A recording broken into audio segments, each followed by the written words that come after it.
Like you're saying, in turkey season, you can go out there and you find those big sets of tracks. That's your, I mean, that's your pen. You're coming back. I'm coming back if I find some really big sets of tracks. We got a pond out here on public ground that I stopped counting at 200 rubs, 200 different trees. I stopped counting. I found, them water sources. They went crazy on the water sources this year. It lets you know that he's still there, or there's still a buck there. But that's what tracks are the main thing I'm looking for late season. And then also kudzu patches this time of year around here, they have green grass that pops up, and a lot of kudzu patches you can find on open roads that you can drive, county roads. You can drive. That's something easy. You can go hit those from the road. Throw the binoculars up and look and see if he's still alive. Because just getting a picture of him one time, that's all you need to know he's still there, and you come back next year. Yeah, I would say the late season post-rut, post-season scouting is something that I feel like a lot of us in the deep south, I don't just say a lot of us, the guys in Alabama, our season is so long, we got all the way to February 10th now, and turkey season starts like 45-ish days afterwards for private land hunters, and then public land's a little bit longer after that, but not much longer. And it's like such a quick turnaround time, and guys have been hunting so long all season, you don't see a whole bunch of guys. Now, Jonathan, you're a little bit different because you're out there all the time. But like the average guy that we talk to, like especially not even on the podcast, but just buddies we know, they've hunted for so long, they're like, okay, I'm kind of done for now. And they scout so much in season because we have such a long season that you can afford, even if you don't have a lot of time to hunt, kind of work your way into some spots and really spot check things throughout the season because we have such a long season that you can put a lot of pieces together. But the postseason is something that I'm really interested in trying to do a little bit more. I talked about doing it last year and never ended up doing it. Just ended up going to listen for turkey's gobble before turkey season came in. But also, when y'all turkey hunt, because I know both of y'all are turkey hunters, do you pin spots when you find some of that sign early in turkey season, like the rub, scrape, stuff like that, and you're cutting big tracks? Is that something you'll drop on the map? Like, hey, maybe I need to come check this out, maybe this fall or something like that, if you find some kind of sign during turkey season? I do. Last year, end of season, last gun hunt, I saw Bachelor group bachelored up already. I know, it's crazy. And I've never seen them bachelored up that early. But a little bitty spike with a dandy of a 6-point. And that was my pin right there. I knew coming back, he made it. I let him walk, he made it, unless somebody shoots him with a bow. But like you're saying, in turkey season, you can go out there and you find those big sets of tracks. That's your pin. You're coming back. I'm coming back if I find some really big sets of tracks. What's a big track to you, by the way, Baxley? Well, everybody looks for the dew claws. That's not what I look for. If I find a fresh set of tracks and I step beside it and my boot goes down into the ground as far as the track, that lets me know it's a heavy deer still, which that means it's a big deer.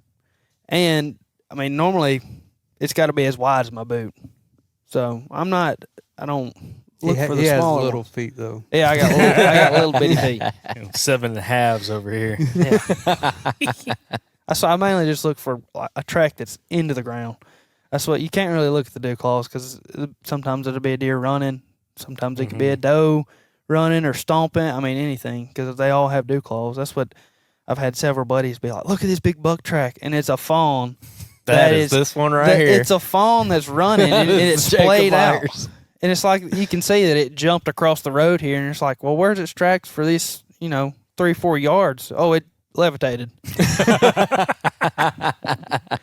It just cleared that spot. That's why a track that doesn't have dew claws, that you can see it's a real heavy deer pressing into the ground. You step beside it, your boot sinks down just as much. That lets you know it's at least 170 pounds, So that's what I look for.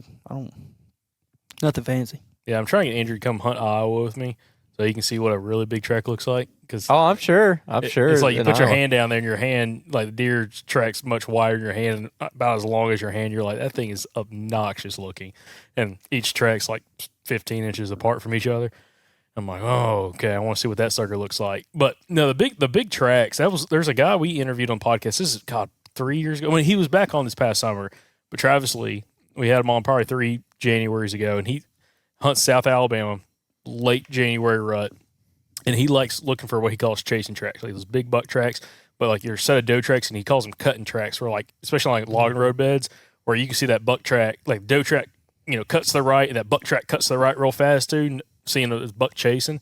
And he hunts that kind of stuff, like super fresh sign, like he's checking stuff every morning, driving around on his leases, trying to find that kind of stuff, and then he's hunting it that day or the next morning. And he's calling and he's trying to kill. Do you find some of those areas where you find big tracks that are pretty much all year long? Yeah. And I think most of it was laid there, by nighttime, time I put a camera on it and everything, kind of see what we're working with. It's majority nighttime pictures, but they tend to go into features during the rut where they're normally not at, like that spot over there where he was talking about, the one that we seen down to the day. I put a camera on that exact area back the September, October time frame. I don't think I got a horn, not one. Going back to just how much time you spend in the woods and how much time you spend walking specific areas, how much of that is just you trying to learn the area that you're hunting like the back of your hand, like where you're just, every little dip and rise in the ridge, and you are as familiar with it as a deer is. Is that kind of what you're going for? Yes. So what does that do for you? I try to find every one of their escape routes, anywhere that there's a reason a deer might want to go down this hill. I can see there's an old faint trail there or something like that. That's another one on the list where I need to be thinking, if I come in hunting and I get busted or something, where are they going to go? Which way are they going to go? If I got somebody hunting with me, how do we need to situate ourselves to where we can play off each other the whole time? You always want to know what's on the next side of it. I'm totally going to derail the conversation. So, but it has to do with sign reading, because we've had a lot of people talk about on the podcast, and we've talked about like the lack of sign this year compared to like past years. And you walk so much that you've been out there and checking out a bunch of different areas. What have you seen this year versus previous years? And I've heard all that talk too myself. I do believe, and I've been in the club, which we talked about last time, since I guess we started leasing it in '88, so that's been a long time. So you tend to start seeing trends on where they lay sign and how much, and kind of the lack of sign. I'm probably finding the same amount of sign, but it's not where historically they have laid it. They've shifted it around a little bit. Not all of it, but places I go where has always been the big community scrape up on this hilltop, they've just played with it a little bit, but there tends to be another one opening up, on down the hill a little bit more, kind of somewhere we don't normally go. There's more activity down there, this year than it was been up on top of the hill. Rubs, I actually think I've come across more rubs this year than ever. We got a pond out here on public ground that I stopped counting at 200 rubs, 200 different trees. I stopped counting. I found, them water sources, they went crazy on the water sources this year. You think because it was so dry, potentially?